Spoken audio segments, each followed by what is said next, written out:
종교개혁 당시로 돌아가 감춰왔던 이야기를 하나씩 꺼내는 최주훈 목사의 우리가 몰랐던 종교개혁 이야기 3번째 시간입니다. 오늘도 귀한 강의를 해주실 명강사 최주훈 목사님 모셨습니다. 안녕하세요. 안녕하세요. 네, 안녕하세요. 그리고 함께 강의 들을 수강생 수진 씨, 원고 씨, 인영 씨 어서 오세요. 네, 반갑습니다. 반갑습니다. 오늘은 어떤 이야기 들려주실 거예요? 오늘 그림 좀 보면서 그림 이야기를 좀 많이 할 겁니다. 그림이요? 네, 그런데 여러분들이 숨은 그림 찾기를 잘 하실지 모르겠습니다. 오늘 순발력도 좀 필요하고 합니다. 이 그림을 통해서 사실 제가 오늘 여러분하고 같이 이야기할 것은 종교개혁 당시에 그리고 루터가 꿈꾸던 그 교회가 어떤 교회였는지 그것을 함께 좀 나눠 보려고 그래요. 자, 우선 제일 먼저 좀 보여야 될 게 여러분들이 이제 종교개혁 그러면 종교개혁의 본거지라고 하는 비텐베르크를 먼저 생각을 할 만한데요. 이 비텐베르크가 제일 유명한 이유는 아마도 95개조 논제가 붙었던 그 성체교회라고 하는 곳이 있습니다. 그래서 이곳을 먼저 여행을 가시면 제일 먼저 성체교회를 먼저 찾아가셔요. 가시는 게 일반적입니다. 보통 종교개혁 관광을 다니면서 성체교회 다니는 이유가 두 가지인데요. 95개조 논제가 붙었고 루터의 묘가 거기에 또 있습니다. 그래서 그것을 보기 위해서 갑니다. 제가 볼 적에는 사실 이 종교개혁의 정신을 좀 이야기를 하고 의미를 찾는다면 저 같으면 성체교회보다는 바로 여기에 있는 이 시교회를 가는 게 훨씬 더 맞다 생각이 들어요. 왜요? 왜냐하면 이 비텐베르크 시교회는 루터가 직접 목회를 했던 교회입니다. 그래서 루터가 평생 한 3,000편의 설교를 했다고 그러는데 2,000편의 설교를 이곳에서 직접 평신도들과 함께 나누었던 곳이고요. 또 이곳에 지난 시간에 우리가 함께 이야기했던 음악, 그 코랄이라고 하는 회중찬송이 만들어지고 노래된 곳이 바로 이 교회입니다. 또 하나 종교개혁의 가장 큰 특징 중에 하나는 이전 가톨릭에서는 성찬을 나눌 적에 사제들은 두 가지를 다 하죠. 떡과 포도주를 함께 나누는데 일반 신자들에게는 포도주를 주지 않았습니다. 포도주를 주지 않고 떡만 주었었는데 종교개혁의 가장 큰 이슈 중에 하나는 이 두 가지를 다 주는 것. 이것이 종교개혁의 큰 상징으로 16세기에는 이야기가 됐었죠. 그 양형성찬이 되었던 교회가 바로 이 교회입니다. 그리고 그것 말고도 우리가 이전에는 라틴어 위주의 그런 예배를 미사를 드렸었는데 이제 루터는 독일어 성경을 가지고 독일어 예배로 독일어로 같이 회중들과 함께 나누던 그 예배가 계속 직접 구현되던 곳이 바로 이 비텐베르크 교회예요. 그래서 비텐베르크 이 시 교회는 종교개혁 역사에서 아주 중요한 위치를 점하고 있습니다. 그런데 이것 말고도 사실 여러분들이 혹시라도 이 비텐베르크에 가시면 이 교회 안으로 들어가서 보아야 될 것이 꼭 하나 있습니다. 잠시 후에 제가 말씀을 드릴 텐데 역사 이야기 하나 하도록 하죠. 여러분 보시면 어떻게 보이세요? 굉장히 힘세 보이는데요. 그렇죠. 네. 힘만 세 보이세요? 무서우세요? 네. 인상을 굉장히 쓰고 있는. 네, 그렇죠. 인상이 보면 인상도 그렇지만 여기에 보면 이렇게 칼자국이 하나 있습니다. 이 칼자국이 있는 역사가 있어요. 이게 종교개혁 역사에 굉장히 중요한 전기가 되는데 루터가 1546년 2월 18일에 죽게 됩니다. 당시가 이제 봉건주의 사회였기 때문에 가톨릭 영지와 개신교 영지가 완전히 분리가 되어 있던 시대였죠. 그런데 이 서방 세계 속에서 서방 세계 안에서 가톨릭과 개신교의 이런 싸움이 계속 일어날 적에 그때 황제가 누구였냐면 칼 5세라고 하는 아주 독실한 가톨릭 신자였습니다. 이 칼 5세가 루터가 있을 적에는 루터의 힘이 너무나도 세니까 그 가톨릭이 지배하기가 참 어려웠습니다. 그래서 루터가 죽자마자 이때다 싶어서 군사를 이끌고 개신교 지역을 다 처단하기 시작을 합니다. 이게 언제냐면 1447년도부터 시작이 되는데요. 루터가 죽은 지 1년이 바로 지나자마자 이런 정벌 작업이 일어나게 됩니다. 그때 루터가 죽었지만 여전히 루터의 정신을 계속 보호하고 그것을 계속 앞으로 진행시키기 위해서 군사적인 큰 방어막이 됐었던 사람이 바로 이 그로스미티게라고 하는 사람이에요. 근데 개신교 연맹군이 여기서 완전 참패를 하게 됩니다. 이 참패가 일어난 이 지역이 뮬베르크라고 하는 지역인데 비텐베르크에서 한 이틀 거리밖에 되지를 않아요. 이 소식을 듣고 비텐베르크가 이 이틀 거리밖에 되지를 않으니까 황제군이 이제 비텐베르크로 진격을 시작을 한다고 하는 소리를 듣고 비텐베르크에 그 당시에 주민이 한 2,000명 정도 돼 있었는데 하루 만에 그냥 다 사라져 버립니다. 다 도망가요. 왜냐하면 잡히면 죽기 때문에 다 도망가 버립니다. 그래서 다 도망가는 게 살기 위한 하나의 방책이었는데 그 다음에 이 칼 5세라고 하는 황제군이 뮬베르크에서 이틀 만에 도착을 합니다. 비텐베르크에 입성을 해서 아무도 없잖아요. 제일 먼저 간 곳이 어디부터 갔을까요? 교회. 어느 교회? 비텐베르크 시교회? 시교회. 아니요. 성체교회로 먼저 들어갑니다. 왜냐하면 성체교회 안에 있었던 것이 바로 루터의 묘가 있었기 때문에 루터의 묘가 있다는 것을 듣고 그곳에 입성을 합니다. 그곳에 들어갔을 때 황제가 이제 기세 등등하게 들어갔죠. 더 이상 뭐 저항하는 저항군도 없고 이제는 가톨릭이 완전히 개신교회를 다 이겼다고 생각을 했습니다. 승리는 이제 보장이 된 것이고 더 이상 싸움을 하지 않아도 될 정도로 이제는 자기의 승리에 도취가 되어 있는 상황에 황제의 부하가 이런 말을 합니다. 황제폐하, 여기에 루터의 묘가 있습니다. 루터는 마귀입니다. 그러니 저 마귀의 묘를 부관참시하십시오. 그러니까 묘를 드러내서 화형에 처하라고 하는 이야기를 하게 됩니다. 근데 이때 칼 5세가 굉장히 유명한 한마디를 남기게 돼요. 나는 산자와 싸우지 죽은 자와 싸우지 않는다. 그러면서 딱 이야기하는 유명한 말을 남깁니다. 왜 그런 말을 했을까요? 싸울 필요가 없잖아요, 사실. 이미 뭐 자기네들이 판세를 봤을 때 가톨릭이 이미 이겼다고 판정을 했고, 그래서 이 비텐베르크에서 이 칼 5세와 황제군들이 퇴각을 하게 됩니다. 퇴각을 한 다음에 이제 중요한 종교개혁에 큰 사건이 하나 일어나게 됩니다. 이 당시에 그 비텐베르크에서 담임 목회를 하고 있었던 요하네스 부겐하겐이 공동화가 일어났던 그 비텐베르크에 도망쳤던 사람들을 다시 모아서 돌아온 다음에 하나의 그림을 만드는데 바로 이 그림입니다. 비텐베르크에 가시면 시교회 안으로 꼭 들어가 보시길 바라요. 이 안에 들어가면 재단화라고 하는 것이 있는데 일명 종교개혁 재단화라고 불리는 재단화입니다. 네 폭의 재단화예요. 보통 여러분들 유럽에 가보시면 교회마다 이런 재단화들이 있는데 가톨릭 교회하고 많이 다른 면들을 좀 볼 수가 있습니다. 요거는 가톨릭 교회에서는 어떤 축일이라든가 교회에 축제가 있을 때만 이렇게 열 수 있도록 이것을 이렇게 닫아놨다 이렇게 여는 형태로 되어 있는데 이 비텐베르크의 이 재단화, 네 폭의 재단화는 항상 개방형으로 이렇게 되어 있고요. 그냥 개방형이 아니라 여기에는 루터가 꿈꾸었던 그 교회가 이 안에 다 담겨 있습니다. 어떤 것을 꿈꿨냐면은 1530년도에 루터의 교회론을 집약을 할 수 있는 말이 하나 나옵니다. 아우스부르크 신앙고백서 제7조에 보면 이런 말이 나와요. 교회는 복음이 순수하게 선포되고 그리고 성례전이 바르게 집행되는 성도의 공동체다라고 하는 말이 나옵니다. 쉽게 이야기하면 이거예요. 교회는 설교가 있어야 되고 말씀이 선포되는 설교가 있어야 되고 성례전은 뭐예요? 바로 세례와 성만찬이 집례가 되는 곳이다. 그럼 벌써 한 세 가지가 나왔잖아요. 설교, 그다음에 성만찬, 세례. 여기에 루터가 굉장히 강조했던 것이 하나가 교회라고 하는 곳은 죄를 용서하는 곳이다라고 하는 말을 굉장히 강조를 했는데 그 용서, 참회에 대한 이야기를 이 안에서 하게 됩니다.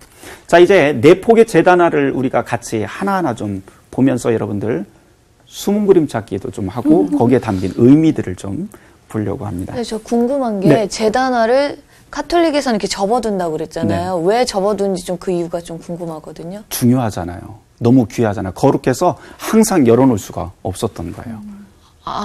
그러니까 다른 사람이 못 보도록. 그렇죠. 그래서 교회 축일에만 그 그림을 보고 하늘의 거룩한 것을, 신비한 것들을 깨달을 수 있도록 그렇게 교회에서 은혜를 베푸는 것이죠. 근데 개신교에서는 그렇지는 않습니다.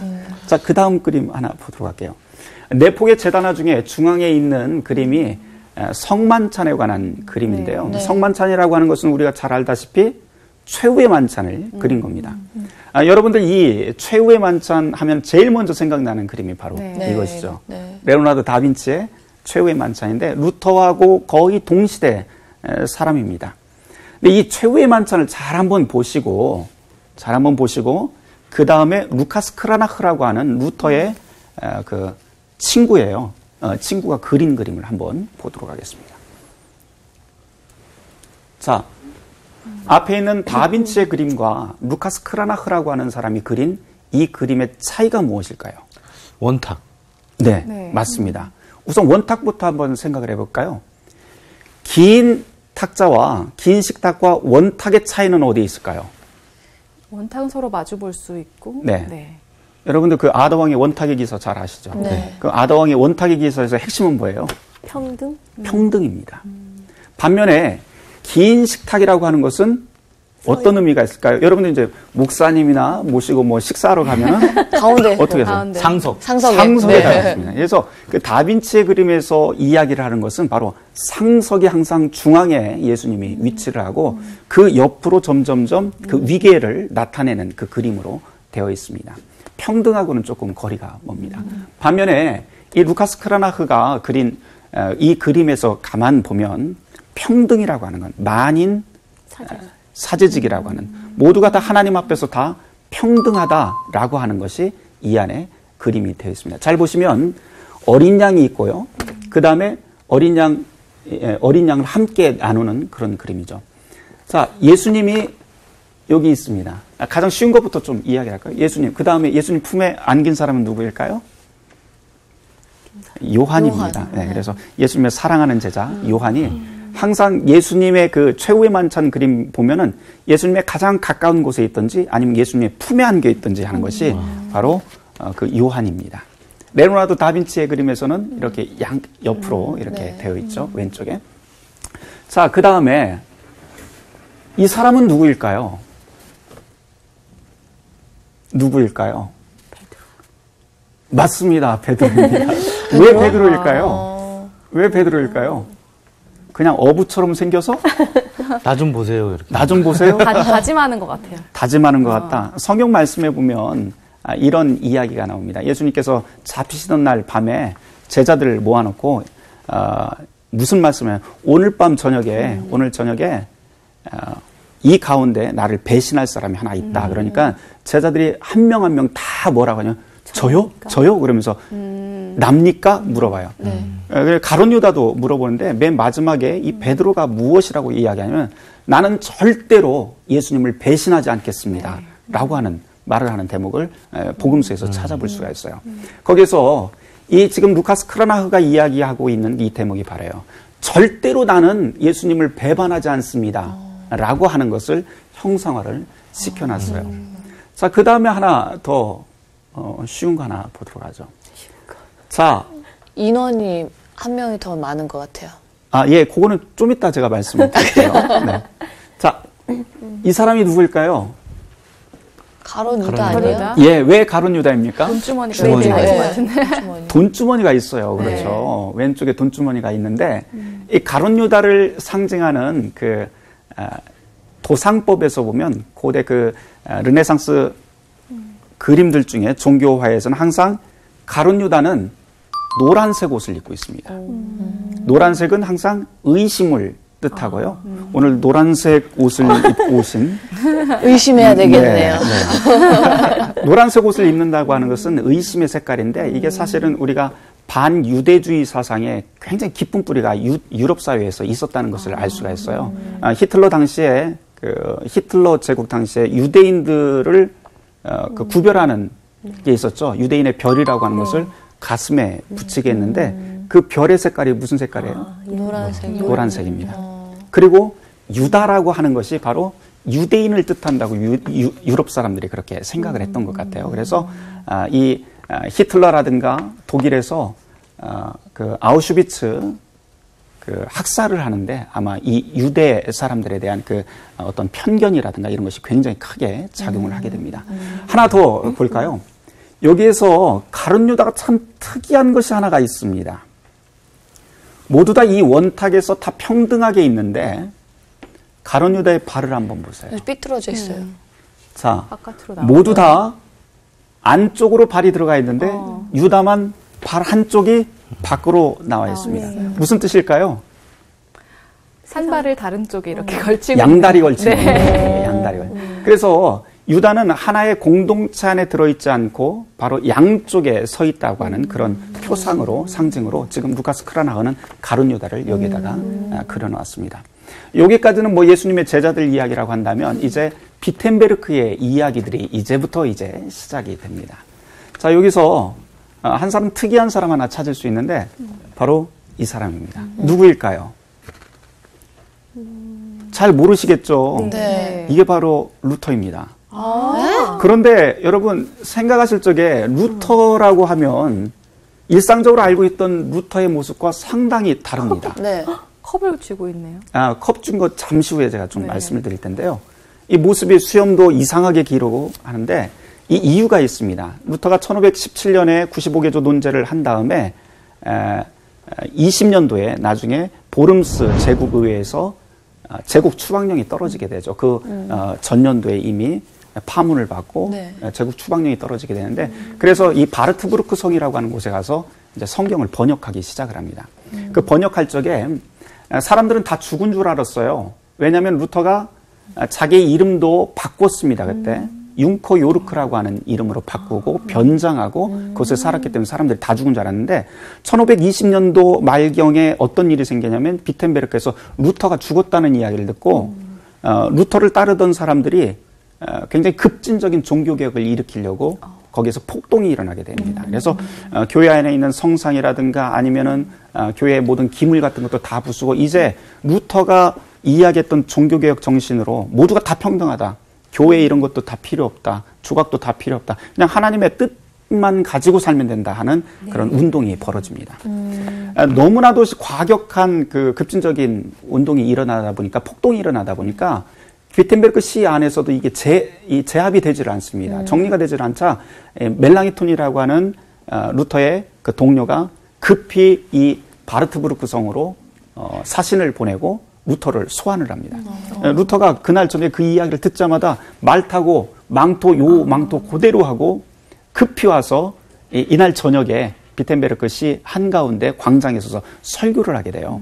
그래서 설교를 해서 폭동을 진압을 하는데 이게 바로 1521년도에 그때 왔던 그 모습 그대로 이렇게 그려놨습니다. 루카스 크라나흐가 그 당시 1520년도에 있었던 그 루터의 모습, 밤에 왔었던 루터의 모습을 기억을 하고 그렸고 그 당시 비텐베르크 주민들도 역시 루터의 이 모습을 다 기억을 하고 있는 거죠. 그래서 1547년도에 이 그림이 제단화가 서게 되는데 47년도에 섰을 적에 사람들이 뭐를 기억하냐면 20년도, 21년도에 루터가 왔던 그 모습을 기억을 하는 거죠.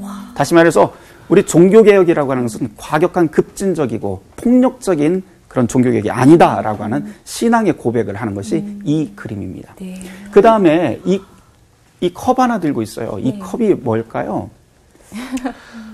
포도주입니다. 포도주. 네. 방금 전에 제가 서두에 좀 말씀을 드렸는데 종교개혁의 가장 큰 상징 중에 하나는 양형 성찬을 두 가지의 성찬을 하는 것이 상징이라고 말씀드렸어요. 이전에는 가톨릭에서는 떡만 주고 잔을 주지를 않았었는데 바로 잔을 이 안에 있는 잔을 빼내서 밖으로 주게 됩니다. 이 사람이 누구냐면은 이 사람은 이 그림을 그린 루카스 크라나흐의 아들 루카스 크라나흐입니다. 그래서 보통 아버지와 아들을 구분하기 위해서 대 루카스 크라나흐, 소 루카스 크라나흐 이렇게 부르는데요. 이 사람도 역시 화가입니다. 그래서 아버지가 그림을 그리고 아들을 이 안에다 집어넣었죠. 이것을 통해서 이야기를 하고자 하는 것은 12 제자의 거룩한 것이 이 안에서 끝나지 않는다라고 하는 거예요. 그리고 성찬을 통해서 두 가지 성찬을 다 예수님의 말씀대로 먹고 마시라 했기 때문에 그 말씀대로 우리는 이행하는 공동체가 바로 우리 비텐베르크에 있는 개신교 공동체다라고 하는 것을 보여주는 장면이 이겁니다. 한 사람 더 보도록 하죠. 이 사람입니다. 예수님 비슷하게 생겼는데 사실은 이 사람 아주 독특한 사람입니다. 어떤 사람인가 하니 1534년도에 루터가 신구약 성경을 독일어로 완역을 하게 됩니다. 그때 완역할 때 인쇄업자가 바로 이 한스 루프트라고 하는 사람입니다. 근데 좀 이상하잖아요. 12 제자라고 하는 그 그룹 안에 인쇄업자가 들어가 있어요. 이게 무슨 말일까요? 12제자가 아닌 것 같은 느낌이 드는데. 그렇죠. 네. 12제자라고 하면 예수님을 막 따라다니고 또 성직자여야 되고 이런 느낌이 있을 텐데 지금 루카스 크라나흐는 이 안에다가 무엇을 그려놨냐면 인접자, 동네 사람을 딱 집어넣은 거예요. 이유는 하나입니다. 루터의 종교개혁 사상에서 굉장히 중요한 한 가지 사상이 있는데 뭐냐면은 모든 세속 직업은 다 거룩하다라고 하는 직업 소명론이라고 하는 것을 이 안에다 가르칩니다. 모든 직업이 다 거룩하다라고 하는 것이 뭐 다 똑같다는 이야기는 아닙니다. 여기는 모든 직업, 세속 직업이 거룩하다고 하는 것은 특별히 이유가 있는데 이웃을 위해서 하나님의 뜻대로 이웃을 위해서 내가 벌어들인 것을 사용을 하고 있다면 그것이야말로 거룩한 직업이다라고 이야기를 할 수 있습니다. 저는 그림을 보면서 느낀 게 너도 인형이 너도 12제자 중에 한 명이 될 수 있다라는 느낌이 딱 들었어요. 루터가 이야기하고 강조하던 것이 이건데요. 그 당시 중세시대 때는 소명이라고 하는 말을 성직자에게만 사용을 했었는데 이제 이 소명이라고 하는 말을 루터는 모든 사람들에게 다 사용을 하게 됩니다. 여기서 루터가 이런 말을 해요. 그러므로 한 여종이 주인의 명령과 직무에 따라 마구간에서 똥을 치고 있다면 그것이야말로 천국으로 가는 직선로를 제대로 찾은 것이다. 그러나 반대로 자기에게 맡겨진 그 직무가 무엇인지 자기가 할 일이 무엇인지도 모른 채 성자를 찾아가거나 교회로 가는 사람들은 그러니까 자기가 해야 될 일이 무엇인지도 모르고 교회 가는 사람들은 천국이 아니라 어디로 직진하는 사람들이다? 지옥으로 가는 것이다. 이런 말을 하게 됩니다. 이런 얘기들은 사실 이제 그 청소년 친구들이 이제 뭐 수련회나 이런 데 갔다 오면은 갑자기 나는 신학을 해야 된다. 이런 친구들이 많은데 이 얘기를 꼭 해주고 싶네요. 네. 루터에게는 모든 세속 직업이 다 거룩한 것으로 이야기를 합니다. 그 당시엔 정말 충격적인 이야기였을 것 그렇죠. 같아요. 네, 맞습니다. 근데 카톨릭에서는 왜 포도주는 주지 않았나요? 포도주를 주지 않은 이유가 몇 가지가 있는데요. 비싸서. 그렇지 않습니다. 하나는 그 당시 평민들에게 주님의 보혈을 주는 것이 먹다 보면 어떻게 돼요? 수염도 기르고 아니면 수염에 묻잖아요. 쓱 닦아버리면 이게 거룩하지 못하게 예수님의 보혈을 취급할 위험성이 있다 그래서 주지를 않았고요. 또 한 가지 이유는 무엇이냐면 예수님의 몸을 이렇게 나눠주면 몸 안에는 뭐가 있어요? 피가 있죠. 당연히 피가 있으니까 이거 안 줘도 된다 이렇게 그런 논리를 펴서 주지 않았습니다. 그런데 루터 같은 경우는 이 두 가지를 다 주는 것이 성경에 이미 있기 때문에 그것을 주는 게 맞다 이렇게 이야기를 하게 됩니다. 그 다음 거 볼까요? 왼편에 있는 세례입니다.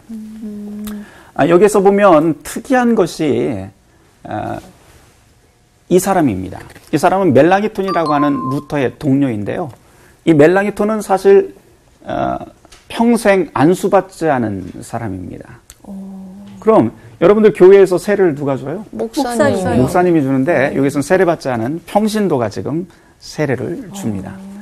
이 사람은 인물부터 좀 이야기를 하면 이 사람은 이 그림을 그린 사람의 아버지입니다. 누가 그렸냐면은 아까 보았던 그 빨간 옷을 입고 있었던 루카스 크라나흐 아들이 그린 그림인데 아버지를 여기에다가 이제 그려 넣었습니다. 그럼 그분이네요. 그러니까 그렇죠. 그림을 그린 네, 그렇습니다. 자, 요거 한번 보도록 할까요? 이 그림에서 좀 독특한 것은 뭐냐면 아이를 들고 있어요. 그런데 여러분들 이 아이를 들고 있다가 든 모습이 좀 위태위태하죠. 네, 한 손으로 들고 있네요. 저러다가 어떻게 될까요? 떨어질 것 같아요. 떨어지면 어떻게 될까요? 사고가 날 것 같아요. 사고 납니다. 죽습니다.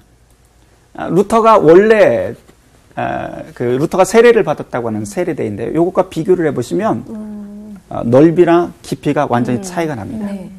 그런데 이 그림에서 의도하는 것이 바로 이겁니다. 아이가 죽는다라고 하는 겁니다. 뭐예요? 세례라고 하는 것은 그리스도와 함께 죽고 그리스도와 함께 살아나는 것. 이것을 세례라고 이야기를 하는 것입니다. 그 다음 그림, 그 오른편에 있는 그림인데요.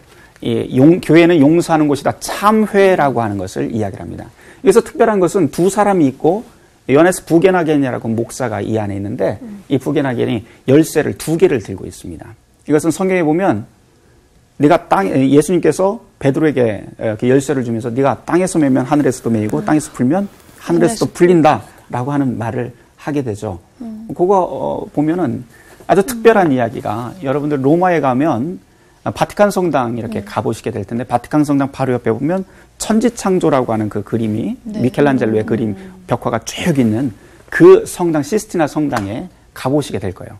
그러면 그 시스티나 성당의 이 옆에 벽면 중에 한 그림인데요. 페루지노라고 하는 사람이 그린 그림입니다. 여기 보면 베드로가 지금 예수님한테 열쇠를 받는데 두 개를 받습니다. 땅의 열쇠, 하늘의 열쇠 이렇게 받는. 이게 이제 천국 열쇠, 사제들에게 준 천국 열쇠의 직무라고 하는 거예요. 그런데 이 부겐하겐의 이 종교재단화에서 부겐하겐이 가지고 있는 이 천국 열쇠의 직무는 사실 목회자에게만 주어진 것이 아니고 모든 사람에게, 모든 신자들에게 다 주어진 것입니다. 양쪽의 두 사람 비교를 해보자면 이 사람은 진실로 자기의 죄를 고백하면서 용서받는 사람을 뜻하고요. 이 사람은 한쪽 팔이 나가 있습니다. 그래서 회개하지 않는 사람을 뜻합니다. 그래서 루터교회라고 하는 것, 개신교회라고 하는 것은 항상 자기의 죄를 참회하며 진심으로 참회하며 용서받는 교회다라고 하는 겁니다. 그 다음에 밑에 있는 그 프레델라라고 하는 밑에 있는 그림입니다. 설교인데요. 특별합니다. 설교 장면에서 보시면 한가운데, 교회 한가운데 십자가가 있고 예수 그리스도가 있는데 여기 그리스도의 세마포가 지금 흩날리고 있습니다. 흩날린다고 하는 것은 바로 십자가가 동시에 부활이라고 하는 그 뜻을 의미합니다. 승천하시는 예수를 그 십자가에서 그대로 재현하는 거죠. 이거 보시면 교회 안에 빨간 게 막 묻어 있어요. 찍찍찍 돼 있어요. 이게 바로 그리스도의 피라고 하는 뜻입니다. 그래서 교회라고 하는 것은 그리스도의 피값으로 세워진 곳이다라고 하는 뜻이고요.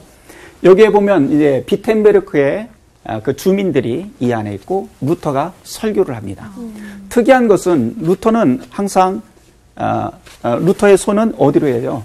십자가를 향해서 그리스도를 향해서 있고 이 회중들은 설교를 듣는 장면이라고 하면 어디를 봐야 맞습니까? 루터를 봐야 맞는 건데 목사를 봐야 맞는데 지금 회중들은 어디를 보고 있어요? 십자가요. 예수님의 십자가를 보고 있습니다. 이게 바로 개신교에서 항상 이야기하는 설교의 핵심입니다. 개신교의 설교라고 하는 것은 교회에서 모든 설교의 초점은 십자가의 그리스도 그리고 부활하신 예수에게 집중이 되어야 된다라고 하는 것을 가르치는 대목이 바로 이 대목입니다. 하나 재밌는 거 하나 보도록 하죠. 제가 가끔 루터 그 강좌를 하면서 이런 말을 잘 씁니다. 세계 최초로 찌라시로 성공한 사람이 바로 루터다. 찌라시요? 네. 이 전단지를 사용해서 루터가 그 종교개혁을 성공했다고도 이야기를 할 수가 있는데 이 당시에 이미 구텐베르크의 활자 인쇄술이 이제 시작이 되었고 그것을 가장 효과적으로 사용을 했던 사람이 바로 루터와 루터 교회 안에 있었던 그런 동료들이라고 할 수 있어요. 이 그림은 게오르그 펜츠라고 하는 사람이 1529년도에 두 개의 설교라고 하는 그림을 판화로 찍어서 지금 전단지로 뿌린 겁니다. 이 반으로 갈라서 왼쪽은 개신교 상황을 말하고 오른쪽은 지금 가톨릭의 상황을 그때 빗대서 한 거고요. 이 밑에는 그 차이에 대해서 독일어를 쭉 써놓은 것이 이겁니다. 자, 이제 그림을 좀 비교를 한번 해보도록 할까요? 자, 양쪽에 설교자가 있는데 차이가 무엇이 있을까요? 차이? 저쪽은 성경을 보고 하고요. 맞습니다. 저쪽은 성경이 있고 여기는 성경이 없습니다. 당시 개신교에서 가장 중요한 것은 설교라고 하는 것은 성경 말씀에 근거해서 해야 된다라고 하는 거예요. 그 대신에 이 가톨릭에서 설교 또는 강론이라고 하는 것은 그 당시에 그냥 윤리적인 삶, 자기 만담이라든가 자기가 살아왔던 이야기들 이런 것으로 채우는 것이 바로 일반적이었습니다. 또 차이 한번 찾아볼까요? 부자들이 더 많이 가 있는 것 같아요. 뭔가 보석 같은데 보석 같은 거 있는 게 아닌가요? 사실은 이 보석이 아니고 묵주입니다. 잘 보셨어요. 묵주예요. 근데 여기는 묵주가 없습니다. 묵주가 있는데 여기서 하나 더 볼 것은 사람들이 설교자를 잘 쳐다보지 않습니다. 뭐예요? 예배 시간에 묵주 돌리고 있는 거예요. 지금. 그래서 주기도문하고 사도신경하고 십계명 외우고 하면서 그 시간을 다 떼어버리는 겁니다. 또 찾을 거 뭐가 있을까요? 특이한 거 하나 제가 알려드리죠. 자, 여기 있는 것과 여기 있는 것을 한번 비교를 해보세요. 뭐예요, 이게? 모래시계입니다. 그런데 모래시계가 가톨릭 사제 등 뒤에 있습니다. 저쪽에서는 개신교 목사의 오른편에 있습니다. 이 차이가 뭘까요? 설교가 길다. 등 뒤에 있다는 건 나 시간 신경 필요 안 쓴다. 없어 라고 하는 말입니다. 시간에 구애받지 않고 자기 하고 싶은 말 다 하는 거예요. 그런데 오른편에 있다고 하는 것은 항상 이것을 보고 시간에 맞춰서 한다고 하는 뜻입니다. 네. 그래서 그 당시에 개신교 설교자들은 그 시간을 정해놓고 설교를 했던 일반적인 모습입니다. 또 하나 볼까요? 여기서 하나 여러분들이 잘 보이지는 않겠지만 여기에 보면 이런 막이 하나 있어요. 여기에 보면 탁자 말씀하시는 건가요? 네, 이 막 탁자 네, 같은 데 사실은 가림막입니다. 이 가림막이 특이한 것은 남자 성인들은 다 가림막 뒤쪽으로 네. 가고 네. 노인과 여인들 그리고 아이들은 앞쪽으로 네. 들어옵니다. 다시 말해서 이 가톨릭 교회에서는 교인들 구분이 있었다는 거예요. 우리나라도 초대 그 선교 역사를 보면 가운데다 가림막을 해놓고 한쪽은 여자들, 한쪽은 남자들 이렇게 네네. 앉았던 네. 그 사건들이 있었는데요. 네. 그것과 비슷하게 유사하게 여기서도 역시 그런 교회 내에서 구분이 있었다라고 하는 것을 여기서 볼 수 있습니다. 반면에 개신교에서는 그 구분이 있어요, 없어요? 없어요. 없다. 모두가 다 남자든 여자든 아이들이든 다 하나님 앞에서 말씀 앞에서 평등하다라고 하는 것을 가리키는 대목입니다. 이 대목에서 하나 좀 생각을 해볼 것은 루터의 교회 역시도 아까 봤던 그 프레델라 그림인데요. 아이들이 그리고 네. 여인들이 앞쪽으로 들어옵니다. 네. 다시 말해서 기독교 역사에서는 아이들은 단 한 번도 예배 시간에 배제된 적이 있다 없다? 없다. 네, 여러분들 교회에서 어떠세요? 잠옷실 따로. 잠옷실 따로 있고, 유아실 따로 있고 네. 뭐 그렇습니다. 귀여워라. 귀엽죠? 제 딸입니다. 아, 진짜요? 네. 너무 귀엽다. 저희 교회에서는 아이들도 같이 항상 예배를 하고요. 매주 성찬이 있는데 항상 아이들에 대한 그 중요성을 이야기를 합니다. 왜냐하면 아이들을 구분해서는 안 됩니다. 개신교 역사뿐만 아니라 기독교 역사에서 목사의 설교가 거룩하기 때문에 그 설교 시간에 떠들어서는 안 된다라고 자꾸 이야기를 하는데 네. 기독교 교회 예배라고 하는 것은 그런 것이 아니고 가족 공동체이기 때문에 가족들끼리 함께 모여있는 자리여야 된다. 그러면은 아이들을 배제해서는 안 되는 게 또 맞고요. 예수님 역시도 아이들 오는 것을 막지 말라고 그렇게 말씀을 하셨죠. 그래서 이런 것도 좀 한번 고민을 좀 해야 될 대목이 됩니다. 하나 더 좀 이야기를 할까요? 개신교 역사를 전체를 아우르는 하나의 그림이 될 수 있을 것 같은데, 이건 1530년도에 그 아우스부르크 신앙 고백을 하던, 제국 의회에서 신앙 고백을 하던 그 장면을 그리는 겁니다. 가운데를 기준으로 해서 왼편은 가톨릭, 오른편은 개신교를 이야기를 하는데 이 안에 모든 신학이 다 들어가 있습니다. 이 사람은 칼 5세 황제고요. 여기에는 그 당시에 목숨을 걸고 신앙을 고백을 했던 개신교 제후들이 이 안에 있습니다. 자, 왼쪽부터 한번 보도록 할까요? 왼쪽에 제가 이쪽으로 가서 좀 설명을 좀 하도록 하죠. 특이한 것은 이 왼쪽 구석에서 가장 중심이 되는 것은 바로 이 자리입니다. 누구일까요? 교황입니다. 네. 교황을 중심으로 해서 일사불란하게 움직입니다. 다 모여있고 그 위계 질서가 잡혀 있습니다. 그러니까 권위주의 체계라고 하는 거예요. 그 당시에. 그리고 여기에 보면 특이한 게 하나 있는데 독일에 가보시면 교회에 옛날 오래된 교회일수록 다 옆면에 묘들이 다 있고 그 앞에서 예배하는 모습을 혹시 보실 수 있을지 모르겠어요. 이걸 바로 빈켈메세라고 하는데 한국말로 번역을 하면 구석 미사 뭐 또는 위령 미사 뭐 이렇게도 부르기는 합니다. 죽은 사람을 위해서 미사를 드려주는 거예요. 근데 교회마다 그 묘들이 굉장히 많은데 앞쪽으로 갈수록 비싼 땅이 됩니다.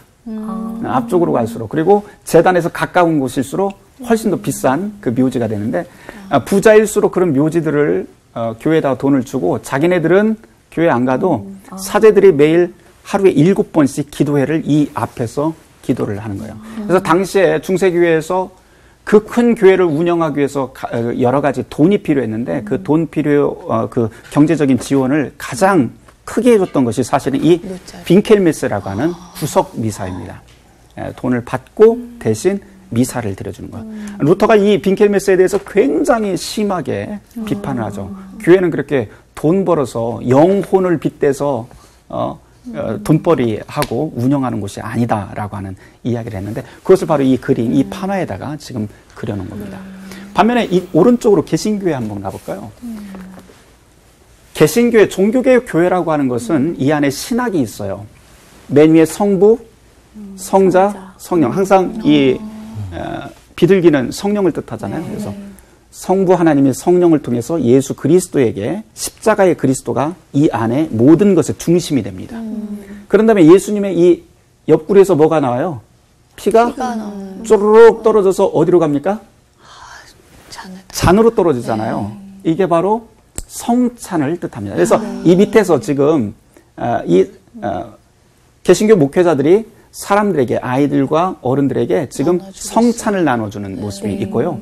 이 가운데 성경의 복음서의 말씀들이 이 안에 들어있습니다. 그래서 그 다음에 성찬이 있고 성례전 중에 또 하나는 세례인데 바로 여기 이 세례에 대해서 지금 세례를 주고 있습니다. 교회라고 하는 것은 바로 이렇게 말씀이 선포가 되고 이 말씀이 성부, 성자, 성령의 삼위일체 하나님에 대한 말씀 그리고 성찬과 세례가 집행되는 곳이다. 그 다음에 이곳에서는 무엇을 하냐면 사람들이 모여서 지금 노래를 부르고 있습니다.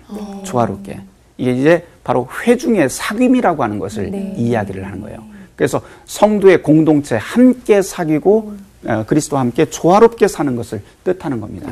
이것을 통해서 지금 여기 설교자가 설교하는 아까 보셨죠? 네. 손은 바로 그리스도의 십자가를 향해서 있는데 이것을 종합을 해보면 이런 말이 됩니다.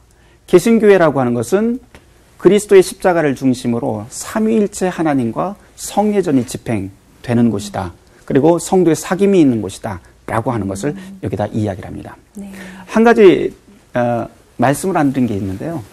저쪽 왼편을 한번 잘 보시면 왼편에 밑에 있는 사람들이 어디를 바라보고 있어요? 지금 저 사람들은 분명히 가톨릭에 속해 있는 사람들인데 지금 이쪽 개신교 쪽을 바라보고 있습니다.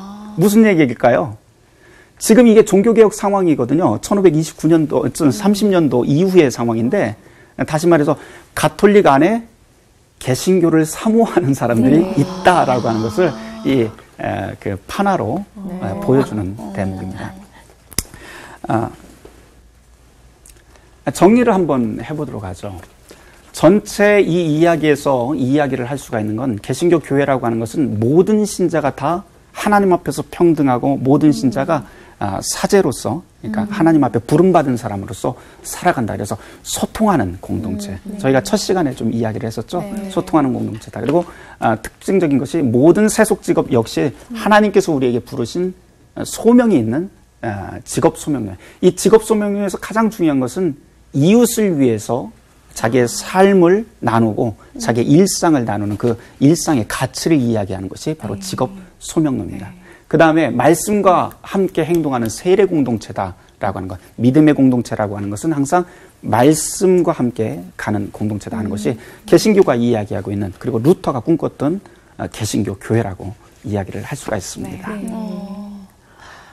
저 그림을 보면서 이렇게 많은 뜻이 저 그림에 있었구나라는 걸 보면서 너무 그림을 대충대충 본 건 아닌가 이런 생각도 좀 들고 잘 봤는데요. 너무 재밌고 그죠? 저는 예전에 이제 그런 생각을 하나님의 마음을 가지고서 지금 그런 그림을 그린 거잖아요.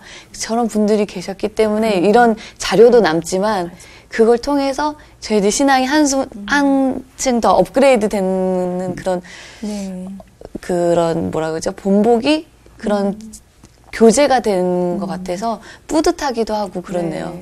그림 보면서 하니까 되게 재미있어요. 시간이 금방 시간 가는지 잘 모르시겠죠?